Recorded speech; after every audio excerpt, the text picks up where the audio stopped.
किसान भाइयों नमस्कार। दशहरा गया, दिवाली भी बीत गई। अरे भाई अब तो देव उठनी 11 भी बन गई। अब क्या, बहुत गूजे पपड़िया खा लिया आपने घर में, अब तो काम पर जाओ। खेत नहीं जाना है क्या? अरे भाई मैं ये इसलिए कह रही हूँ कि अब तो रबी फसल का मौसम आ चुका है। अभी सही समय है कि हम रबी की प्रमुख फसलों की चिंता करें, उसके बारे में सोचें। शरद ऋतु के आगमन के साथ ही जैसे हम अपनी फसल उत्पादन के बारे में सोचते हैं, उसके देखभाल के बारे में चिंता करते हैं, वैसी ही चिंता होती है फल वृक्षों की देखभाल विषय में। आप भी अगर शीत ऋतु में फल वृक्षों की देखभाल किस तरह करें उसके बारे में जानने के लिए उत्सुक हैं तो कहीं मत जाइए, बने रहिए हमारे साथ, क्योंकि आज इस कार्यक्रम में मैं इस विषय पर ढेर सारी जानकारी आपके लिए लेकर आई हूँ। लेकिन पहले आपको दिखाई देती हूँ खबरें खेती की और देखेंगे आज क्या रहे मंडी के भाव।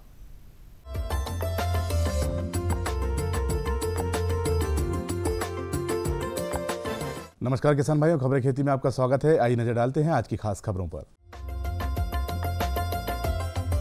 585 मंडियों में कचरा प्रबंधन किया जाएगा। प्रदेश में रबी बुआई की अच्छी प्रगति। चने में खरपतवार नियंत्रण। उन्नत तकनीकी से करें गेहूं की खेती और शीतकालीन सब्जियों में बरतें सावधानी। सरकार 585 मंडियों को कचरा प्रबंधन संयंत्र स्थापित करने के लिए 10-10 लाख रुपए देगी।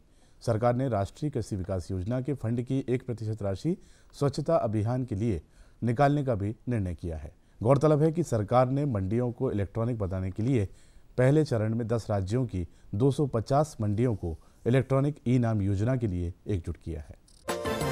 इस वर्ष प्रदेश में अच्छी बारिश का लाभ रबी फसलों की बुआई में मिल रहा है। खेतों में पर्याप्त नमी होने से किसान रबी फसलों की बुआई में जुट गए हैं। कृषि संचालनालय से प्राप्त जानकारी के अनुसार अभी तक 9 लाख हेक्टेयर में रबी फसलों की बुआई की गई है, जो पिछले साल की समान अवधि में 5 लाख हेक्टेयर थी। इसमें सबसे अधिक बुआई 4 लाख हेक्टेयर चने की गई है। गेहूं की बुआई अभी मात्र 2 लाख हेक्टेयर में हुई है। इस साल प्रदेश में सर्दी जल्दी शुरू होगी। कृषि वैज्ञानिकों के अनुसार ज़्यादा ठंड गेहूं की फसल के लिए फायदेमंद रहती है। इस वर्ष प्रदेश में 117 लाख हेक्टेयर में रबी फसलें बोने का लक्ष्य रखा गया है। सबसे अधिक 64 लाख हेक्टेयर में गेहूं बोने की तैयारी है। चना 31,65,000 हेक्टेयर में बोया जाएगा। चने की फसल को प्रारंभिक अवस्था में खरपतवारों से बचाना अति आवश्यक होता है। इसके लिए हाथ से निंदाई ज़्यादा लाभकारी रहती है। रासायनिक नियंत्रण हेतु फ्लूक्लोरेलिन 200 ग्राम सक्रिय तत्व का बुआई से पहले या पेंडिमेथालिन 350 ग्राम सक्रिय तत्व का अंकुरण से पहले 300 से 350 लीटर पानी में घोल बनाकर 1 एकड़ में छिड़काव करें। पहली निराई गुड़ाई बुआई के 30 से 35 दिन बाद तथा दूसरी 55 से 60 दिन बाद आवश्यकता अनुसार करना चाहिए। असिंचित एवं अर्धसिंचित अवस्था में उपयुक्त गेहूं की प्रजातियों की बोनी का यह उपयुक्त समय है। सुजाता HW 2004, अमर HI 1500 इत्यादि किस्में दोनों अवस्थाओं के लिए उपयुक्त हैं। फफूंदनाशक दवा थायरम एवं बाविस्टिन से उपचारित करने के बाद जीवाणु खाद स्फुर घोलक एवं एजेटोबैक्टर कल्चर से बीज का उपचार करें। बेहतर होगा कि जीवाणु खादों स्फुर घोलक PSB एवं एजेटोबैक्टर के 10-10 पैकेट गोबर की अच्छी पकी हुई खाद के साथ मिलाकर बोनी के पूर्व खेत तैयार करते समय खेतों में डालकर भूमि उपचार करें। प्रति हेक्टेयर 100 किलो बीज पर्याप्त है। असिंचित अवस्था में उर्वरकों की पूरी मात्रा बुआई पूर्व खेत तैयार करते समय डालें। असिंचित अवस्था में नाइट्रोजन की आधी, फास्फोरस एवं पोटास की पूरी मात्रा बुआई एवं पूर्व आधार खाद के रूप में, शेष आधी नाइट्रोजन खड़ी फसल में 2 बार में प्रयोग करें। पहले सिंचाई 20 से 25 दिन की अवस्था में करें। शीतकालीन सब्जियों में प्रमुख रूप से फूल गोभी, पत्ता गोभी, गांठ गोभी के क्यारियों में लगे पौधों की निंदाई गुड़ाई करें एवं उर्वरकों का प्रयोग करें। बगिया खरपतवारों से जितनी मुक्त रहेगी, कीट व्याधियों का प्रकोप उतना कम होगा। सप्ताह में 1 बार कीटनाशक ट्राइजोफास 25 मिलीलीटर स्प्रेयर पानी में घोल बनाकर छिड़काव करें।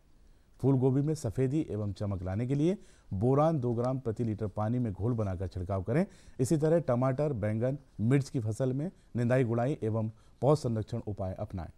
मिर्च एवं टमाटर की फसल में व्याधियों से सुरक्षा के लिए क्रोसिन AG 2 ग्राम प्रति स्प्रेयर पानी में घोल बनाकर कीटनाशक के साथ छिड़काव करें। तो किसान भाइयों, आप देखिए मंडी भाव और मुझे दीजिए आज्ञा। नमस्कार।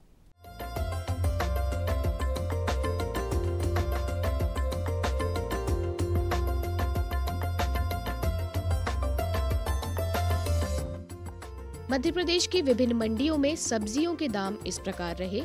सबसे पहले जानते हैं हरी मिर्च के प्रति क्विंटल भाव। भोपाल मंडी में न्यूनतम 400 रुपए और अधिकतम 800 रुपए। बुरहानपुर में न्यूनतम 800 रुपए और अधिकतम 1100 रुपए। इसके बाद जानते हैं प्याज के प्रति क्विंटल भाव। छिंदवाड़ा में न्यूनतम 400 रुपए और अधिकतम 600 रुपए। सागर में न्यूनतम 400 रुपए और अधिकतम 600 रुपए। देवास में न्यूनतम 100 रुपए और अधिकतम 500 रुपए और शाजापुर में न्यूनतम 200 रुपए और अधिकतम 500 रुपए रहा। अंत में जानते हैं आलू के प्रति क्विंटल भाव। रतलाम में न्यूनतम 700 रुपए और अधिकतम 900 रुपए। नरसिंहगढ़ में न्यूनतम 1000 रुपए और अधिकतम 1100 रुपए। हाटपिपलिया में न्यूनतम 800 रुपए और अधिकतम 1300 रुपए और भोपाल में न्यूनतम 500 रुपए और अधिकतम 800 रुपए रहा।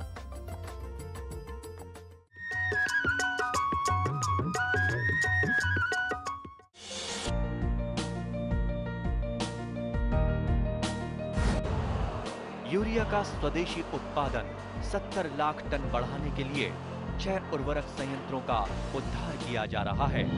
FCIL के गोरखपुर, सिंदरी, तलचर और रामागुंडम संयंत्र, HFCL की बरौनी इकाई और BVFCL की नामरू फोर्थ। सोने पर सुहागा ये है कि देश में अब बनेगा सिर्फ नीम लेपित यूरिया, क्योंकि इससे होगा किसानों का फायदा ही फायदा। अनाज का उत्पादन 10% तक बढ़ेगा। बढ़ेगी 10 से 15% नाइट्रोजन क्षमता। अरे सुन तो। मुझे क्या सुनाना चाहते हो? जो सुनाओ मेरी सौतन को। किसको? अरे वही तुम्हारा मोबाइल फोन जिससे सुबह शाम दिन रात चिपके रहते थे और कहते थे किसान कॉल सेंटर से बातें हो रही हैं। अच्छा ये बात है। हाँ क्यों, क्या हुआ? अब बात नहीं होती क्या? अब तो झट से बात हो जाती है। ऐसा क्या? हाँ, अब तो ज्यादा लाइनें और खास तकनीक के कारण खेती के माहिरों से तुरंत बात हो जाती है। और अगर कभी लाइन व्यस्त हो तो अपनी समस्या फोन पर रिकॉर्ड करा दो, वहाँ से फोन आ जाता है और समस्या की हल का मैसेज भी आ जाता है। ये देखो आ गया। अरे वाह, इसका मतलब इंतजार की घड़ी अब खत्म। हाँ, तभी मैं सोचूं कि आजकल मुझ पर इतना प्यार क्यों आ रहा है। कृषि संबंधी समस्याओं का अपनी भाषा में तुरंत हल पाने के लिए पूरे भारत में किसी भी फोन से हेल्पलाइन नंबर पर संपर्क करें। किसानों का दोस्त किसान कॉल सेंटर। ये बदलाव क्या है भैया? ये बड़े काम की चीज है। इंसान की सोच में अगर बदलाव आ जाए तो सब कुछ मुमकिन है, सब कुछ संभव है। अब ये बदलाव फिर आ रहा है। हर सूरत की मुस्कान में वो आपको दिखाई देगा। तो चलिए एक नई शुरुआत करते हैं, कुछ बदलाव करते हैं। दूरदर्शन किसान, एक नया चैनल जहां बातें होंगी बदलाव की और आपके कल की बेहतर शुरुआत की। छेड़ो बातें बदलाव की।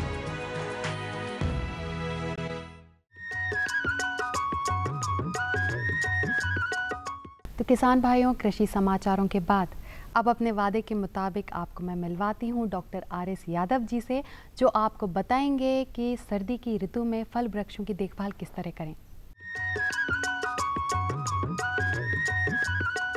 शीतकाल का समय है और इसमें जो है पाला पड़ने की भी संभावना रहती है, तो उस समय हमें विशेष रूप से अपने नवजात जो वृक्षारोपण किए हैं उनकी देखभाल करना ज़रूरी होता है। इसके लिए हमको किसान भाइयों को जैसे भी मौसम के अनुसार सूचनाएं मिलती हैं उसके अनुसार अपने फसलों को सुरक्षित रखना है।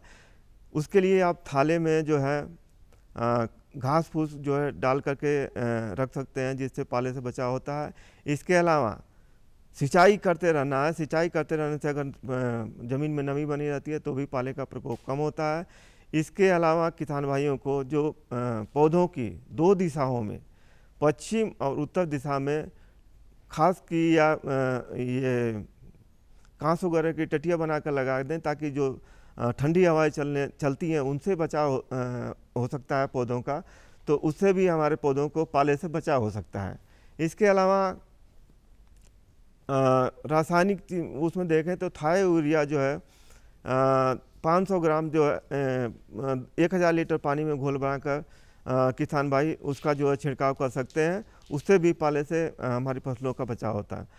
और इसके अलावा जो नवजात पौधे रहते हैं उससे जो है नीचे से जहाँ से हम कलम या पौधा जो कलम किया होता है उसके नीचे से फुटाव होते रहते हैं, तो उस फुटाव को भी हमको समय समय से निकालते रहना चाहिए। अगर हम उसको नहीं निकालते हैं तो जो हमारा मूल वृंत है वो ऊपर बढ़ के बड़ा हो जाता है, और जो हमारा मेन जो है जिस किस्म की हम कलम या पौधरोपण किए हैं वो किस्म जो है उसकी कलम जो है ख़राब हो जाती है। तो समय समय से उसके जो है कल्ले जो निकलते हैं नीचे से उनको भी निकालते रहना चाहिए। फलदार वृक्षों में जो फलन में हैं उनकी अगर हम बात करें, अगर अमरूद लगाए हैं, आम लगाए हैं, संतरा लगाए हैं, आंवला लगाए हैं या बेर लगाए हैं, तो अगर हम अमरूद की बात करते हैं तो इस समय फलन में है अमरूद की फसल, उसमें हमको आवश्यकता अनुसार सिंचाई करते रहना है। खाद की मात्रा अगर नहीं दी है तो उसको देकर के उसमें पानी लगाइए। इसके अलावा उसमें कीड़ों का इस समय देखने में आ रहा है कि फल मक्खी का जो है प्रकोप जो है देखने को मिल रहा है अमरूद की फसल में। तो उसके लिए निदान के लिए फ्रूट फ्लाई ट्रैप आता है, उसको किसान भाई एक एकड़ में 4 ट्रैप लगा दें और उसके साथ ल्यूर लगा दें, तो उसमें फल मक्खी के जो नर कीड़े हैं वो उसमें फंस जाते हैं और उससे काफ़ी हद तक बचाव होता है। इसके अलावा रासायनिक उपाय में अगर हम रोगर या डाईमेथोएट जो दवा आती है उसकी 30% दवा जो आती है उसका जो है 1.5 ml प्रति लीटर पानी के हिसाब से घोल बनाकर छिड़काव करते हैं, तो उससे भी काफ़ी हद तक इस कीड़ों से बचाव होता है। तो उसको भी हमको, चूँकि इससे बहुत बड़ा नुकसान होता है, तो फल को हमको फल मक्खी से बचाना बहुत ही आवश्यक है। तो अमरूद की फसल के लिए इस बातों का हमको किसान भाइयों को ध्यान रखना चाहिए। इसके अलावा अगर हम बेर की जो किसान भाई बेर की फसल लेते हैं या बेर के जिनके पास पौधे फलन में हैं, उसमें भी इस समय हम देखने में आता है कि उसमें जो है रोगों की बात करें तो उसमें पाउडरी मिल्ड्यू या भभूतिया रोग का प्रकोप होता है। तो उसके बचाव के लिए किसान भाई जो घुलनशील गंधक आती है उसका 2 से 2.5 ग्राम जो है मात्रा प्रति लीटर पानी के हिसाब से अगर घोल बनाकर छिड़काव करते हैं तो उससे बचाव हो जाता है। तो आवश्यकता अनुसार अपनी फसल का निरीक्षण करते रहें, अगर उसमें रोग लग रहा है तो उसका जो है निदान करना बहुत ही आवश्यक है। इसके अलावा अगर हम बेर में देखते हैं तो फल मक्खी का जो है बेर में बहुत आक्रमण होता है, तो उसके भी बचाव के लिए जो फ्रूट फ्लाई ट्रैप आता है उसका इस्तेमाल कर सकते हैं। ल्योर के 4 फ्रूट फ्लाई ट्रैप लगा दें 1 एकड़ के हिसाब से। दवाइयों का, रासायनिक दवाइयों में क्लोरोपाइरिफास 2 ml प्रति लीटर या डाईमेथोएट 30% जो आती है उसका 1.5 मिलीलीटर आवश्यकता अनुसार 15 से 20 दिन के अंतर से अगर छिड़काव करते हैं तो फल मक्खी के आक्रमण से, फल मक्खी के प्रभाव से या होने वाले नुकसान से हमारे किसान भाई उससे बचाव कर सकते हैं। जो किसान भाई संतरा वगैरह की खेती करते हैं, संतरा वगैरह की फसल लगाए हैं, तो उसमें भी इस समय माहू या रस चूसक कीड़ों का प्रकोप होता है, फल मक्खी का भी प्रकोप देखने को मिला है। उसके लिए भी किसान भाई रस चूसक कीड़ों का प्रकोप करके, जैसे रोगर है या इमिडाक्लोरोपिड है, इसका अगर स्प्रे कर देते हैं, इमिडाक्लोरोपिड जो है उसकी जो है 1 मिलीलीटर मात्रा जो है 70.8% की जो दवा है उसका 3 लीटर पानी के हिसाब से घोल बनाकर छिड़काव कर सकते हैं, तो रस चूसक कीड़ों से बचाव कर सकते हैं। फल मक्खी का अगर प्रकोप है तो फ्रूट फ्लाई ट्रैप लगा सकते हैं, डाईमेथोएट दवा का इस्तेमाल कर सकते हैं 30%, उसका जो है 1.5 मिलीलीटर प्रति लीटर घोल बनाकर छिड़काव करें तो उससे भी बचाव हो सकता है। तो ये सब चीज़ों का मुख्य रूप से हमारे फल में जो ध्यान देना चाहिए। अगर आम की फसल ले रहे हैं किसान भाई तो उसको भी देखें, इस समय पानी कम से कम दें ताकि उसमें जो बौर आती है तो उसमें जो है पानी देने की ज़रूरत नहीं होती है। जब बौर आ जाए तो उसके बाद हमको पानी देने की आवश्यकता होती है।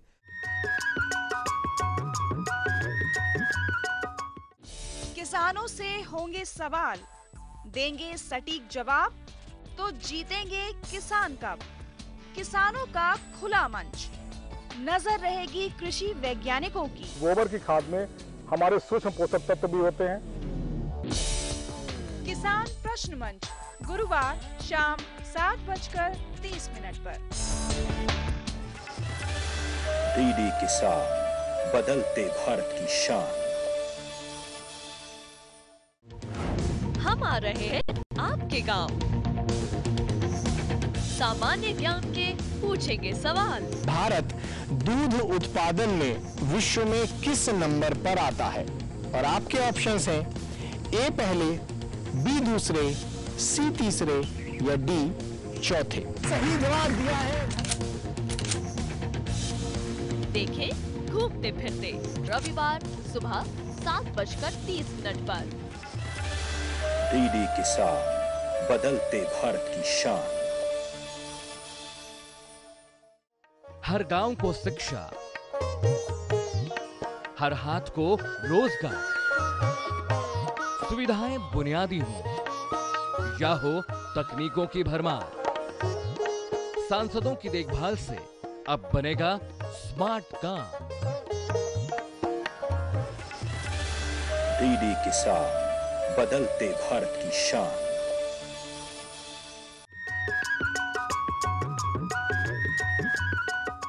किसान भाइयों, एक अच्छी पैदावार के लिए जितना ज़रूरी होता है मिट्टी का परीक्षण, अच्छे बीजों का चयन, उतना ही ज़रूरी होता है नर्सरी प्रबंधन। फल, सब्जी या फसल के बारे में अगर हम बात करें तो बहुत ज़रूरी होता है कि पौधे पोषित हों, अच्छी गुणवत्ता वाला बीज हो, उसी से हम एक अच्छी किस्म की भरपूर पैदावार ले सकते हैं। और ये तभी संभव है जब हमारा नर्सरी प्रबंधन बहुत अच्छा हो, उचित हो। आजकल के समय में नर्सरी प्रबंधन तकनीक बहुत महत्वपूर्ण साबित हो रही है।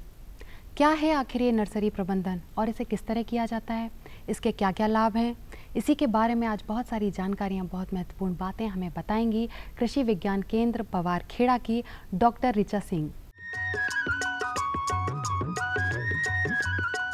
नर्सरी हमें ऐसी जगह पर बनाना चाहिए जहां पर जल निकासी की व्यवस्था अच्छी हो, अर्थात जल भराव की स्थिति ना आती हो। सब्जियों की नर्सरी के लिए एक महत्वपूर्ण बात यह भी कि हमारी मिट्टी उर्वर होना चाहिए, अर्थात ऐसी मृदा का चयन करना चाहिए जिसका पीएच मान 7 के करीब हो। साथ ही नर्सरी के लिए जो स्थल हम चयन करते हैं वहाँ पर छाया नहीं आनी चाहिए, सूरज की रोशनी का जो है भरपूर वहाँ पर आना चाहिए। अब बात आती है कि किस प्रकार हम नर्सरी की जो भूमि हमने चयन करी है उसका किस प्रकार हम उपचार करें, क्योंकि मृदा में बहुत सारे कीट व्याधियाँ होती हैं जो कि बीज डालने पर उस पर आ जाते हैं और हमारी फसल को संक्रमित करते हैं। सबसे मुख्य बात आती है सॉइल सोलराइजेशन, अर्थात मृदा का सौर ऊर्जा द्वारा उपचार करना। किसान भाइयों, आपने जो भी नर्सरी के लिए जगह सेलेक्ट करी है वहाँ पर आप जो है उसको अच्छा भुरभुरा बराबर करने के बाद, अच्छा पानी देने के बाद उसमें हमें 200 गेज की पॉलीथीन, हाई डेंसिटी पॉलीथीन आती हैं 200 गेज, जिससे हमें उसे चारों तरफ से ढक देना चाहिए। ढकने के लिए हमें गीली मिट्टी का उपयोग करना चाहिए। यह कार्य हमें अप्रैल मई के महीने में करना चाहिए, जबकि सूर्य का जो तापक्रम है सर्वाधिक 45 डिग्री सेल्सियस के करीब होता है। इस समय हमें जो है उस पन्नी से अपनी नर्सरी, पूरी नर्सरी को उस पन्नी से ढक देना चाहिए। उसके बाद हमें जो है वो 1-1.5 महीने में उसको खोलना चाहिए। ऐसा करने से इसके अंदर तापक्रम बढ़ जाता है और जो भी वीड्स, खरपतवार या जीवाणु, बैक्टीरिया होते हैं वो ऊपर आ जाते हैं और नष्ट हो जाते हैं। दूसरी उपचार विधि होती है कि हम अपनी ज़मीन को फॉर्मेलिन से उपचारित करें। फॉर्मेलिन से उपचारित करने के लिए किसान भाइयों हमें बुआई के 15 से 20 दिन पूर्व हमें यह कार्य करना चाहिए। 1.5 से 2 ml फॉर्मेलिन को 4 से 5 लीटर पानी में लेकर पर स्क्वायर मीटर के हिसाब से उपयोग करना चाहिए। ड्रेंचिंग इस प्रकार करनी चाहिए कि हमारी ज़मीन 15 से 20 सेंटीमीटर तक भीग जाए। इसके बाद हमें 200 गेज की पॉलीथीन से ढक देना चाहिए। उसी प्रकार से गीली मिट्टी से चारों तरफ से ढक देना चाहिए और 15 दिन बाद पॉलीथीन को हटा देना चाहिए और उसमें हमें बोनी का कार्य करना चाहिए। तीसरा उपचार आता है कि किसी भी कवकनाशी के द्वारा हम अपनी मृदा का उपचार करें। कवकनाशी से मृदा का उपचार करने के लिए किसान भाइयों हमें 5 से 6 ग्राम कोई भी कवकनाशी, थायरम, बेविस्टिन, मैनकोजेब, आप कुछ भी ले सकते हैं, पर स्क्वायर मीटर के हिसाब से हमें अपनी ज़मीन से इस प्रकार से उपचारित करना चाहिए कि 15 से 20 सेंटीमीटर की गहराई तक हमारी ज़मीन उपचारित हो जाए। एक उपचार की विधि और है जिसे कहते हैं भाप द्वारा उपचार करना। इसके लिए किसान भाइयों जो आपने नर्सरी का स्थल चयनित किया है उसको अच्छी तरीके से सिंचाई करने के बाद पॉलीथीन से ढक दें और 4 से 6 घंटे के लिए हॉट एयर गर्म भाप को उसमें तेज़ी से बहाना चाहिए। इस विधि को अपनाने से मृदा में जो भी जीवाणु, बैक्टीरिया या वीड्स होते हैं वो वहाँ पर ऊपर आकर के नष्ट हो जाते हैं। इस प्रकार किसान भाइयों, हम अपनी नर्सरी की ज़मीन को उपचारित कर लिए। उपचारित करने के बाद समय आता है कि किस प्रकार हम नर्सरी बेड को बनाएं। नर्सरी बेड बनाना एक कला है। किसान भाइयों, रबी के मौसम में हम nursery bed flat bed method के द्वारा, समतल विधि के द्वारा बना सकते हैं, परंतु अगर हम खरीफ में बात करते हैं तो यह नर्सरी हमारी ऊंची उठी हुई क्यारी के रूप में अर्थात रेस्ड बेड मेथड के द्वारा बनाना चाहिए। नर्सरी बनाने के लिए हमें स्थल में 3 से 5 मीटर लंबाई, 1 मीटर की चौड़ाई और 6 से 8 इंच की ऊंचाई नर्सरी की साइज़ का रखना चाहिए। शहर से आया है ना तिवारी सेठ, वो जबरदस्ती हम किसानों की जमीन हड़पना चाहता है। रुपया चाहे ईमानदारी से कमाया जाए या बेईमानी से, रुपया रुपया होता है। ऐसा रुपया कभी रास नहीं आता बड़े भैया। आप कौन? तेरे पति का बाप बोल रहा हूँ, समझा दे उसे। अगर वो अपनी जिद पर अड़ा रहा ना तो इसका अंजाम बहुत बुरा होगा। धरती की गोद में डीडी किसान, बदलते भारत की शान।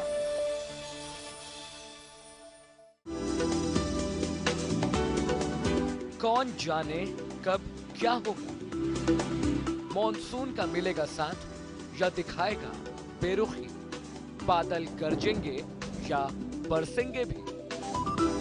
ना हो परेशान, क्योंकि हम बताएंगे बदलते मौसम के पल पल का हाल। देखिए मौसम खबर सोमवार से शनिवार सुबह 8:30 पर। डीडी किसान, बदलते भारत की शान।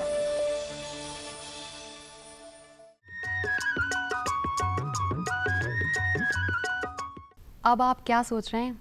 कल सुबह से ही जुट जाइए अपने फल वृक्षों की देखभाल के लिए और एक अच्छी सी नर्सरी तैयार करने के लिए, क्योंकि ऐसा करके ही तो आप एक सफल और समृद्ध किसान कहलाएंगे।